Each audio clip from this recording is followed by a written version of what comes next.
Bueno, en el video anterior me había quedado con el tema del contractualismo. Em,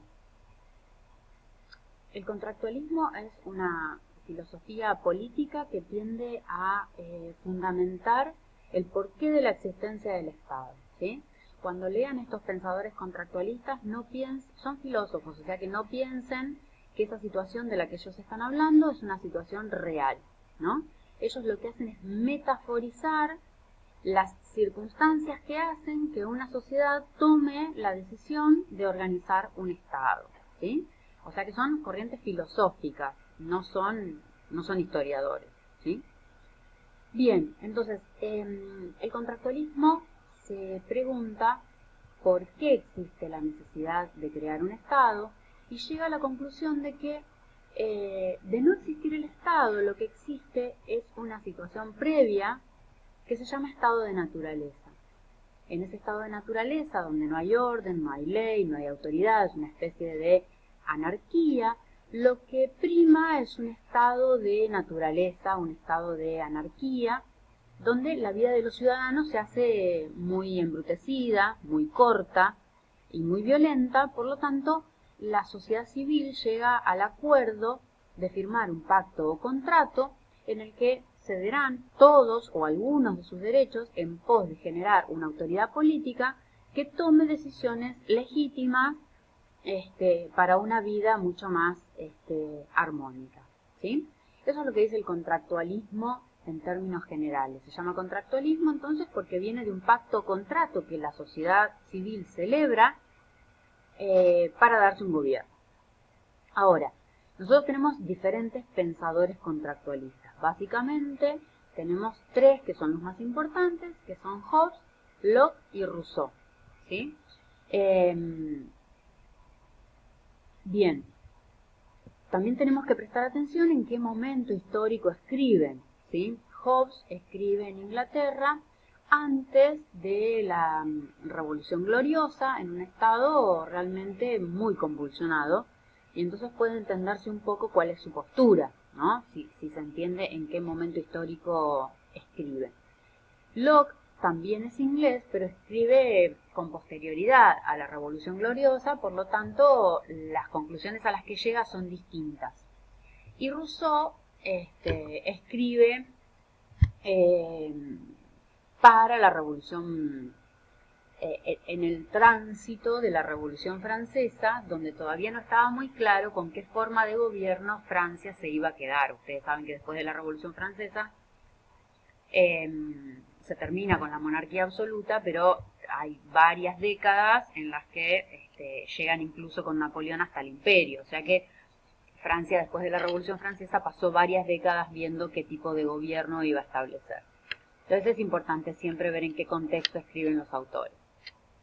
Bien, el primero que tenemos, yo les había hecho un cuadrito como para dejarles más claro a ustedes cuáles son los pensamientos de estos autores, ¿sí? Las posiciones de estos autores con respecto, sobre todo, a la concepción que tienen del estado de naturaleza, sobre todo a la concepción que tienen del hombre, porque según esas concepciones el estado que surja va a ser distinto, ¿sí?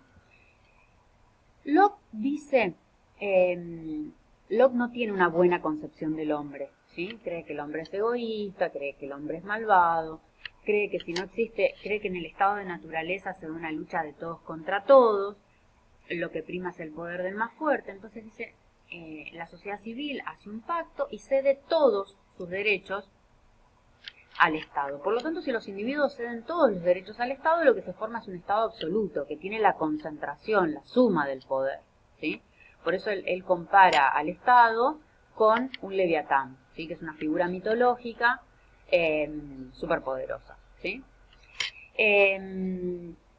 Y el Estado que surge para él es un Estado absoluto, ¿sí? Esto tengámoslo en cuenta porque venía de esta situación de anarquía fuerte que se daba en Inglaterra previo a la Revolución Gloriosa. Ahora, Locke tiene una postura diferente y quizás a nosotros nos suena mucho más conocida porque el fundamento de la existencia del Estado en Locke es muy parecido al Estado que nosotros tenemos. Y explico por qué. Él Él no dice que en el estado de naturaleza el hombre sea malo y sea violento y demás, pero dice que si bien vive en una relativa armonía, cuando empieza el problema de la propiedad es que comienzan los conflictos. Y pone un ejemplo, ¿no? Si somos 20 personas con hambre y hay un manzano y hay 15 manzanas, bueno, evidentemente hay 5 que se van a quedar sin comer, ¿no? Y entonces, cuando surge el problema de la propiedad, surge el conflicto, ¿sí? Por lo tanto, es necesario pasar de un estado de naturaleza a un estado de organización política en la cual los hombres acuerdan ceder al Estado algunos, ¿sí? Algunos de sus derechos, pero conservan la mayor parte de sus libertades.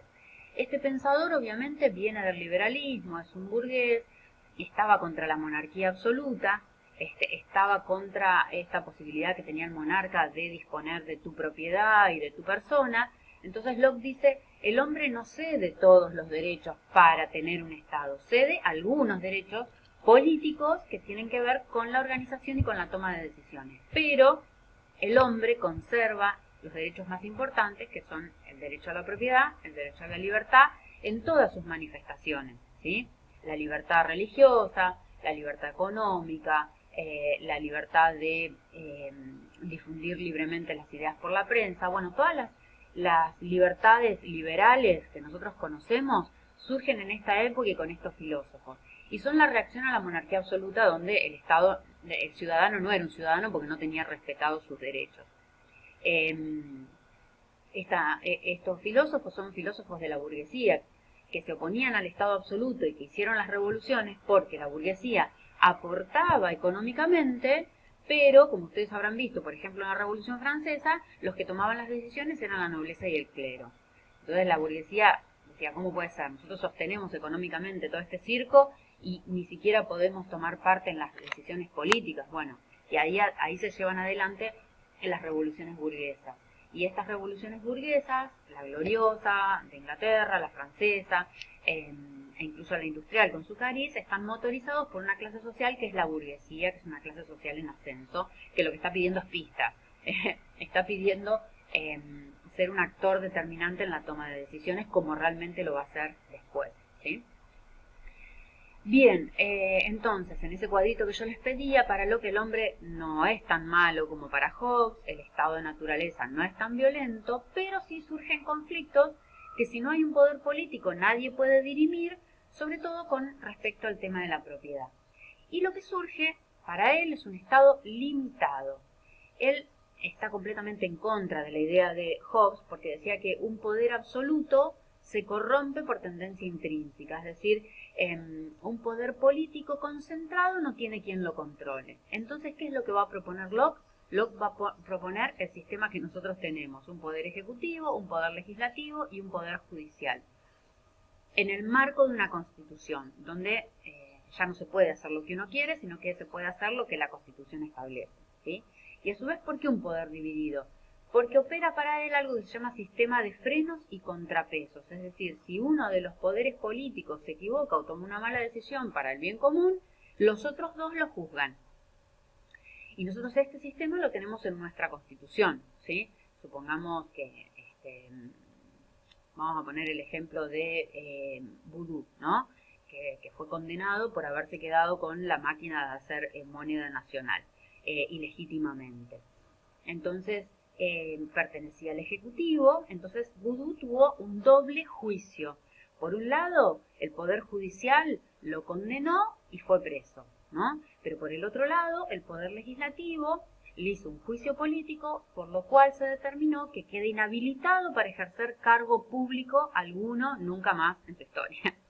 ¿Se entiende? Cuando hay alguien de un poder político que comete un delito, los otros dos lo juzgan. Es decir, hay un juicio civil y hay un juicio político, ¿sí?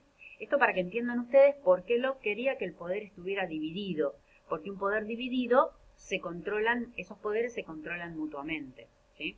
Por eso siempre decimos también que es bueno tener en el Ejecutivo un partido político, pero que ese partido político no tenga mayoría en el Legislativo, porque entonces el Legislativo se transforma en una mera escribanía que le firma todo lo que el Ejecutivo quiere.